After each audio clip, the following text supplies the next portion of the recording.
Di ba nag-appeal ka og Mr. Agis, Yes. 20... 23.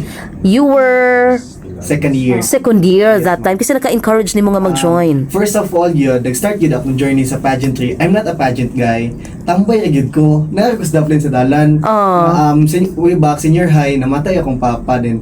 Tapos kanang kibali, mag-college na ako, tapos nagtampay ako sa dalan. Kaabigid ka, kuha na akong una-una kay, kibali, sad kay Kuba, kay nga na nitabo, Miss Papa ang kauban, ako na lang isa nabilin. Tapos, naingiagi nga sakyanan nga muna ka ng organizer ay mo nang nag-organize before sa MMTBS ang pageantry.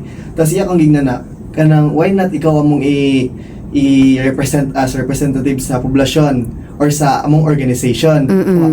Laka sir, di ba ako pageant guy gid sir. Tapos mo to na pero ipakay nila akong contact number din nag-corner pod ko nga nag-cooperate lang pod ko. So nato gid ko yapon sa screening nga time. Mo to nga Kinsa na sila? ang organizer, ma'am. Si Kadumdum pa ka? Sir Francis Oliver. Magina ang Awitin! Hi, Sir Francis! Magina sa akong journey sa pageantry. Grabe kasad sa akong life. Tapos tungod aning MMTBS nga naka-join ko ani. Although wala ko nakadawag atong MMTBS pero naka-join ko other organization katong NMR. Imbesad gi ko mamaw nang nag-enhance akong skills mo ba. Naka-join ko organization sa naka-join ko sa MMTBS. Tapos na-enhance akong pag-speaking. Bitaw nag-socialize. Nakabalo na ako mag-story imbis nga kuhan kay ko tungod ng organization ng MMTBS. Pag-join ako, naka-realize ko ba nga wala ko'y family pero because of the MMTBS, feel ko ba nga, ninuta di ani nga kuhan, lahi-lahi mong ma-encounter, tas ginakuhan ka nila, bisag wala kay family, tapos pag-join ako ng another organization, tas daghan na kay kong na-experience, wala ko kabalo nga, daghan na kay opportunities na, model na ko, tas pag-umana nag-model na ko. Model sa, fashion show, mga sanina. Ethnic culture. Ethnic. Tapos mo rin to na pag uman ako sa kanang ingana tapos start to rin ng klase sa